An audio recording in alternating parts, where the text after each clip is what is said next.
Bueno, pues eran las primeras reacciones, primeras palabras del presidente de la Junta después de conocer los resultados de este sondeo que les estamos contando a esta hora de la noche.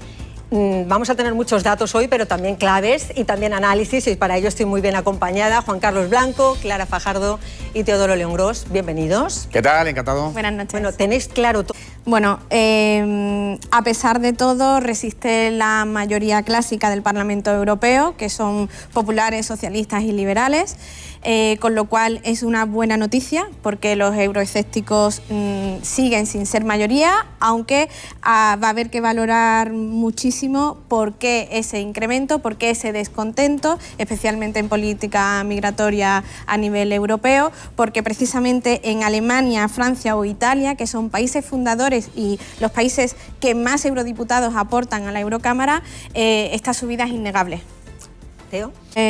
Además, hay que valorar mucho que en este último trimestre en el Parlamento Europeo se ha legislado sobre política de asilo y migratoria, que ha sido la principal causa por la que la ultraderecha claramente está creciendo en Europa, ¿no? No ha dado tiempo a ponerla en práctica y precisamente, como se comentaba antes en la mesa, es una política en la que se ha llegado a consenso la extrema derecha, socialistas, populares y liberales. Es decir, que esos consensos siguen existiendo y son posibles. No es una mala noticia tampoco que la ultraderecha suba de esta manera, porque no significa, no tiene por qué, que sea imposible los acuerdos como nosotros lo entendemos a nivel nacional y autonómico. No solo eso, sino que el incremento... Las instituciones claro, de dentro. Hay que distinguir dos grandes grupos, que son Identidad y Democracia, que digamos que son un poco más extrema derecha, y conservadores y reformistas, que es a conservadores la que pertenece Meloni. Meloni, Giorgia Meloni en Italia, ¿no? y Vox, que Conservador, Identidad y Democracia sería... un poquito más quizá de Le Pen. Sería Le Pen, que por ejemplo ha arrasado en Francia, ¿no? O Salvini. Pero Ursula von der Leyen ya ha anunciado que se encuentra alineada con ciertos principios de Meloni, Estado de Derecho y luchar por la paz y la prosperidad en Ucrania. Pero es porque Meloni ha sido muy directa y tajante en el apoyo a las políticas europeas en torno a Ucrania, que eso es básico. Ahora, es verdad que la palabra... Las últimas elecciones europeas, es difícil. ¿Cómo analizáis ese detalle en este caso? Además es que van a la misma familia política en el Parlamento Europeo. Sumar, algunos irán a la izquierda, otros a los verdes, y Podemos en bloque a la izquierda. Entonces sigue habiendo unas líneas muy difusas entre ambos partidos. Claramente haberse separado pues le perjudica a Podemos, a pesar de que recordemos que en 2014 fueron las primeras elecciones a las que concurrieron como partido y consiguieron 5 eurodiputados en la Eurocámara. Creo que son 4 puntos de diferencia del Partido Popular al Partido Socialista. Lo estamos viendo ahí. Es bastante más de lo que decía el sondeo. Estoy haciendo casi el cálculo ahora mismo. Son los resultados en Andalucía. Ah, perdón, los que en estamos Andalucía. viendo ahora mismo, la mayoría por provincias, los que estamos viendo el Partido Popular hablando de un... A mí, sin embargo, me falta discurso europeo.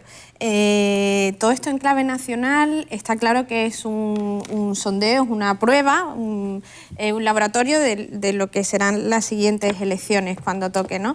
Pero no me ha quedado clara, sinceramente, la posición de ninguno de los partidos en temas pues, plurinacionales, como es la PAC, como es la política de inmigración, de asilo, la política del agua, en fin, el campo, la energía, los nuevos déficits, claro, todos sobre los temas que nos competen, que se deciden en Europa. Pero mira, voy a poner un ejemplo. Entonces, acordaros, Clara, que cuando comienza la campaña, Feijóo, y hay que discutir... Pero hay una gran responsabilidad... No aparecen en la escena pública. Hay una gran responsabilidad por parte de los partidos nacionales, nadie lo duda. que es que... Rápido, Clara, vamos a ver los datos de Andalucía. Más del 50% de nuestra legislación viene del Parlamento Europeo. Pues quería decir que tenemos ya el 99,91 diputados. Yo creo que el mapa que vemos es respuesta a la línea de tiempo en la que estamos.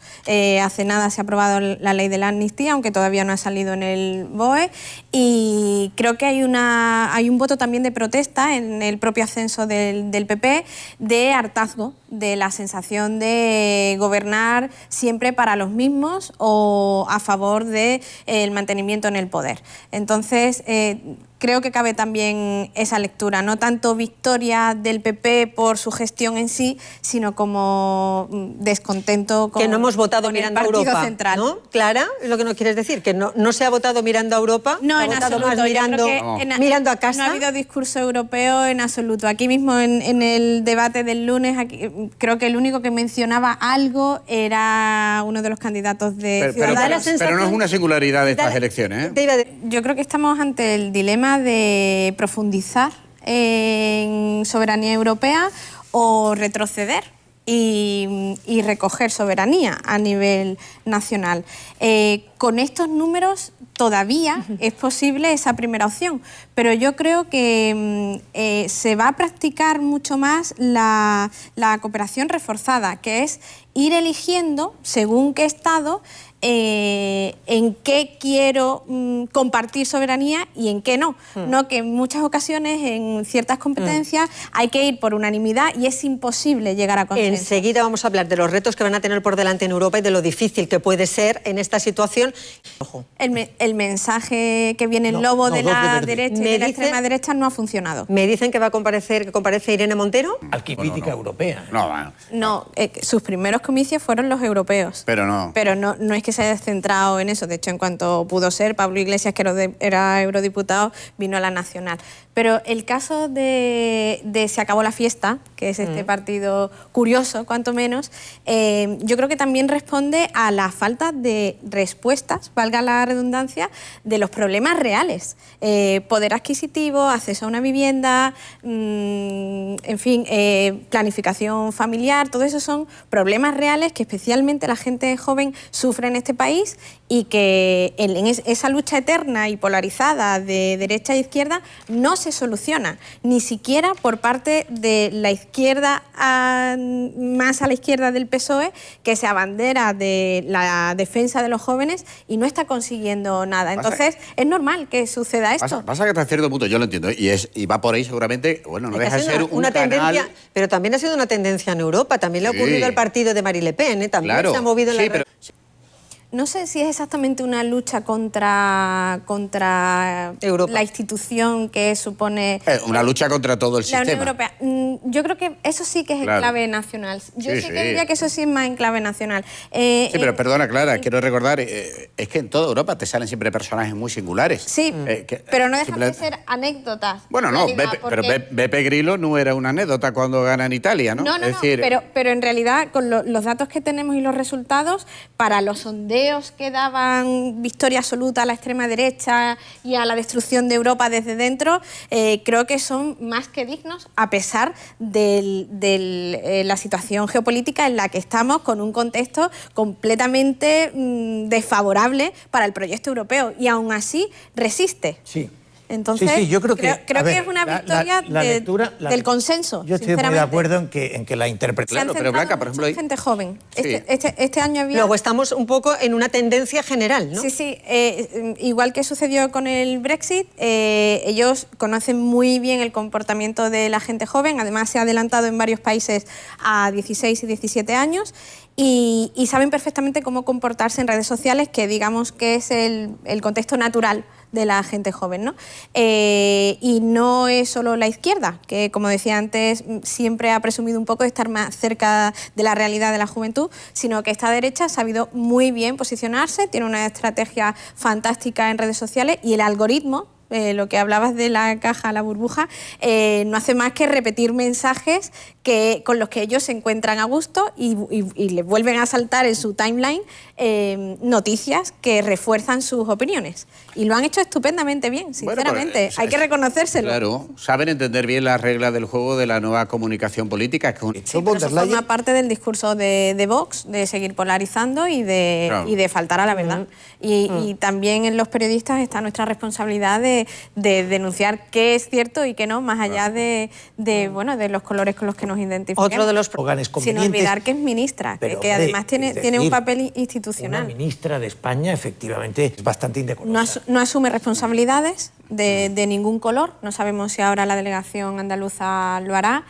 Y a mí me sorprende especialmente que hable de polarización cuando son sujetos de polarizar España. Ellos los primeros. Entonces, efectivamente, como comentabas, una falta de talla política impresionante cuando además hemos visto la reacción, por ejemplo, en Francia de Macron, que ha sido con el sondeo a pie de urna, inmediatamente convocar elecciones para final de junio. Entonces, sí que creo que debemos mirar a otros países vecinos como Francia para aprender de la cultura política. Pero es verdad que el batacazo de Macron no es el batacazo del Partido Socialista. Por supuesto que no, pero al menos no asumir tiene nada que ver. Cierta responsabilidad y no hablar de mi problema diciendo que el PP ha ganado solo quitándole escaños a Ciudadanos. Yo creo que ahí... Y lo más importante que no dice, y es que en la Eurocámara consensúan con esa internacional de ultraderecha, que es el PP. Entonces, usted está faltando a la verdad, señora. Sí, además una de las lecturas más interesantes, la que acaba de hacer Clara, porque realmente... No, con respecto a 2014, porque 2019 coincidimos con municipales y entonces no era un dato realmente objetivo. Bueno, pues son 2 puntos más. Fue un 43% en Andalucía y ahora es un 45%.